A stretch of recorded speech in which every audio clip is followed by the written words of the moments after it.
اچھا سر، کچھ لوگوں کو میں نے آبزرو کیا ہے خاص طور پہ آپ کے آفس انوائرمنٹ میں، وہ فیک پریشانیاں کریٹ کرتے ہیں، ہوتا ایسا کچھ بھی نہیں ہے، لوگوں کو بتاتے ہیں، سمپتی لیتے ہیں اگلے کو خراب کرنے کے لیے، ایسا ہوتا ہے نا؟ بالکل ہوتا ہے، وہی تو میں آپ سے یہ عرض کیا کروں. سائیکی ہوتی ہے؟ دیکھیں اب آپ مثال، لیکن سب جانتے ایک دوسرے کو ہوتے ہیں. میں آپ کو بتاؤں، اب یہاں مثلاً آپ کے اس ادارے میں یا آپ کے کہیں ملنے ملانے والوں میں ایسے لوگ ہیں جو اس طرح کی حرکتیں کرتے ہیں، پتہ سب کو ہوگا، لیکن وہ ٹریپ بڑا اچھا کر لیتے ہیں.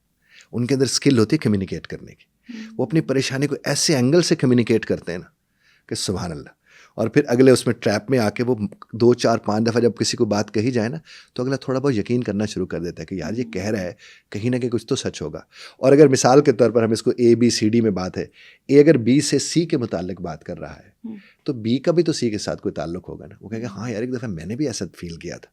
اس کے بعد وہ کنیکٹ ہو جاتے ہیں، پھر وہ سارے بننا شروع ہو جاتے ہیں، ان کے خلاف پھر گروپ شروع ہو جاتا ہے. اوہو، یہ تو بڑی بری چیز ہے، اور یہ ہے بہت آفس میں کامن، ہوتا ہے اور اٹس اسی ویری چیز سے مچ مسائل کامن، پیدا ہوتے ہیں. It's very much common. دیکھیں جب تک آپ کے رشتوں میں ڈائریکٹ بات نہیں ہوتی نا تب تک آپ کے رشتے پیور نہیں ہوتے. میں ہسبینڈ وائف کو خاص طور پہ یہ کہتا ہوں، یہ جو 4 جگہوں سے بتا کے بتانا ہے، گیس ورک کروانا ہے. اب اگر بیگم کہے کہ آپ کو نہیں پتا میرا موڈ کیوں خراب ہے، بھائی تم بتا دو نا، بتا دو نا، آپ کو تو پتہ ہے نا، کیوں آپ گیس ورک اس سے کروا رہے ہیں. اور جب اس سے گیس ورک کرواتے ہیں تو ایک موڈ جس وجہ سے خراب ہوتا ہے وہ اسے یاد نہیں ہوتا، وہ 3 اور باتیں اور یاد کرا دیتا ہے، اس سے موڈ اور زیادہ خراب ہو اس سے جاتا ہے، پھر لڑائی جنریٹ ہو جاتی ہیں. یہاں پر بھی کہیں بھی اداروں میں صرف یہ بات ہو جائے نا کہ بھائی مجھ سے مسئلہ ہے. اب دیکھیں سمیرہ سے کسی کو مسئلہ ہے، وہ سیدھا سمیرہ کے پاس ہے کہ دیکھیں میں سمیرہ مجھے آپ سے یہ پرابلم ہے، میں نے یہ سنا ہے، آپ مجھے بتائیں ایسا ہے. اور جب آپ اسے کہہ دیں ایسا نہیں ہے تو اسے مان لینا چاہیے. وہ آپ سے سن کے جائے نہیں آپ کو نہیں پتا، وہ ادھر اس نے یہ بات کی تھی، ادھر وہ اس نے بات کی، تو پھر تو وہ آپ کے ساتھ بھی اس کا تعلق ٹھیک نہیں ہے. جو آپ پہ یقین ہی نہیں کر رہا اس کا آپ کے ساتھ کہاں سے تعلق ہے. تو یہ ہوتا ہے ڈائریکٹ ڈائلنگ بہت ضروری ہے ہر رشتے میں. اکثر کیا ہوتا ہے امی سے آپ نے بات کرنی ہے، آپ کہتے ہیں بھائی سے نہ بات کروں، یہ جا کے امی سے بات کر لیں، بہن سے بات کرو. بھائی آپ خود کرو نا، مجھے بات نہیں کرنی آتی امی سے تو سیکھو نا. کھجا اس کے کہ آپ انڈائریکٹ جا کر بات کرو. پھر ہر شخص اپنے حصے کا مطلب نکالتا رہتا ہے، اور مطلب تو ہوتا وہی ہے جو آپ اپنے حصے کا کسی طرح پر نکال رہے ہوتے ہیں. مطلب بھی اور پھر انٹرپریٹیشن بھی اپنے حساب سے ہی کرتا ہے نا بندہ. ایسا ہی ہے، ظاہر ہے. آپ اس سے خود بات کریں نا، آپ کسی اور سے کیوں کہتے ہو؟ باس سے آپ نے بات کرنی ہے، باس سے وقت لیں، آپ ان سے کہیں مجھے آپ سے بات کرنی ہے. آپ کہیں گے نہیں میں فلاں سر سے یا فلاں میم سے کہتی ہوں، میری یہ والی بات میرے باس سے جا کر دیں. وہ تو پھر اپنی بھی بات اس میں تھوڑی بہت ایڈ کریں گے نا. چیزیں تو بدل جاتی ہیں. آپ کی بات جب آپ سے کسی کی حد تک گئی ہے تو اس کے بعد وہ بدل گئی، اور جس کے پاس مسئلے کا حل ہے اسی کے پاس جانا بھی اسی کے پاس چاہیے. فار ایگزامپل آفیسز میں ایسا ہوتا ہے کہ سیلری کی بات کرنی ہے، ایک کلی کو جا کے بتا رہے ہیں، دوسرے کو بتا رہے ہیں، بھائی جس نے سیلری بڑھانی ہے اسی سے جا کے ڈائریکٹ بات کر لو. یہ ہم نہیں کرتے نا.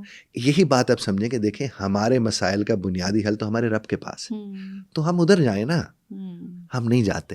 ہمارے جو بڑے بوڑھے جو ہمارے ارد گرد بیٹھتے جس کے پاس حل ہے، جانا تو بالکل اسی کے پاس. یہ جو ایکسپرٹس کے پاس ہم کہتے ہیں جائیں، آپ دیکھیں اگر ہسبینڈ وائف کا مسئلہ ہے وہ اپنی خالہ سے بات کرے گا تو مسئلہ بڑھے گا، ماں سے کرے گا، کسی سے ایکسپرٹ سے کرے گا مسئلہ بڑھے گا کم از کم نہیں.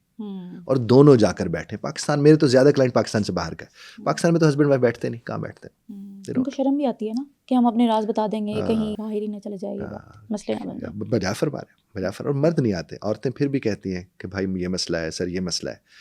مرد نہیں آتے کیونکہ وہ کہتے ہیں کہ نہیں ہم ٹھیک ہیں. اور نسلیں بھگت رہی ہیں اس کو، بہت زیادہ بھگت رہی ہیں نسلیں، جھوٹیاں نہ بہت زیادہ. اور اس کے اوپر میں کہتا ہوں آپ لوگوں کو بہت کام کرنا چاہیے. ریلیشن شپ کے اوپر آپ کو بہت کام کرنا چاہیے، چونکہ اس وقت سب سے زیادہ کو بھگت رہا ہے نا وہ انسٹیٹیوٹ ہے جہاں سے سب کچھ پھلنا ہے، بڑھنا ہے، پھولنا ہے. وہ انسٹیٹیوٹ بہت خراب ہے اور وہاں بہت نیگیٹیوٹی ہے، وہاں بہت وریز ہیں، وہاں بہت پریشانیاں ہیں. تو یہ تو ہے.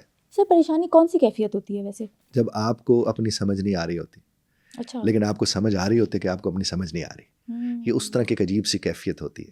آپ اسے کوگنیٹیو، اس کا میں اصل میں ٹیکنیکل ورڈ بولنے سے خاص طور پر اعتراض کرتا ہوں تاکہ عام لوگوں تک بات صحیح طور پر پہنچے. تو بنیادی طور پر ہوتی یہ کہ جب آپ اپنے حصے کی ایفرٹ ڈالنے سے بچ رہے ہوتے ہیں، اپنے حصے کی ایفرٹ ڈالنے سے بچ رہے ہوتے ہیں اور آپ کہتے ہیں کچھ ہو جائے تو پھر پریشانی ہی ہوتی ہے، اس کے علاوہ کچھ نہیں ہوتا. میریکل نہیں ہوتا، پریشانی ہی ہوتی ہے. اور پریشانی کیا ہے کہ آپ انیکٹیو ہو جاتے ہیں، آپ کام کرنے میں دلچسپی نہیں رکھتے، آپ سوچ کے اندر اپنے آپ کو رکھنے میں دلچسپی رکھتے ہیں کہ میں سوچتا رہوں، وہ سنو بال ایفیکٹ اس کا ہوتا چلا جاتا ہے. نتائج پھر اس کے کیا نکلیں گے؟ وہ آپ اور ہم ان چیزوں کو دیکھتے ہیں. تو آپ نے دیکھیں جو حال میں رہتا ہے نا وہ کبھی پریشان نہیں ہو سکتا. پریشان ہوتا ہے جو مستقبل کا جیسے خوف ہے، وہ ٹنگا ہوا ادھر، یا ادھر ماضی کے ریگریٹس لے کے بیٹھا ہوا ہے. توبہ کا مطلب کیا ہے کہ ایک چیز چھوڑ دی تو بس چھوڑ دی، پھر اب نکل گئے آگے. یہ تو نہیں بار بار اس کا ذکر کرتے رہے. وہ ایک خاتون اور صاحب کا کوئی ایشو تھا, میں نے ان کے درمیان معاملہ طے کرے, پاکستان سے باہر تھے. اچھا. وہ اس نے کہیں اس سے وہ ایکسٹرا میریٹل ریلیشن میں چلا گیا مرد, وہ پکڑے گئے, پتہ چل گیا, تو میرے سے انہوں نے رابطہ کیا, تو خیر میں ان کے ایشوز ریزالو کروا کے, وہ اتنا زیادہ وہ متاثر ہوا اس بات سے, اس پوری ایکٹیویٹی سے, کہ وہ نمازیں پڑھ کے جب نماز سلام پھیرے بیوی کو کہے میں نے معاف کر دے. تو اس کی بیوی نے مجھے فون کیا, کہنے لگا یہ مجھے ہر نماز کے بعد اتنا یاد کراتا ہے کہ یہ مجھے بھولنے نہیں دے رہا کہ اس نے کچھ غلط کیا تھا. تو وہ تو اسے سمجھائے, میں نے اس کو کر دیا معاف. تو اس کا مطلب اگر آپ معافی بھی بہت زیادہ مانگ رہے ہیں تو آپ ذکر بھی تو فکر دیتا ہے نا. آپ بار بار ذکر کریں گے, بار بار ذکر کریں گے تو بھولنے آپ کہاں سے دے رہے ہوں, طاری ہو جاتا ہے, وہ طاری ہو جاتا ہے. اس لیے ریپیٹیشن سے ہمیں بچنا چاہیے. اور یہ ہوتا یہ وری ہے یہ کہ یو ریپیٹ آن, آپ اس کو بار بار دہراتے رہتے ہیں اور پھر اس کے نتائج تو وہی نکل کر آتے ہیں.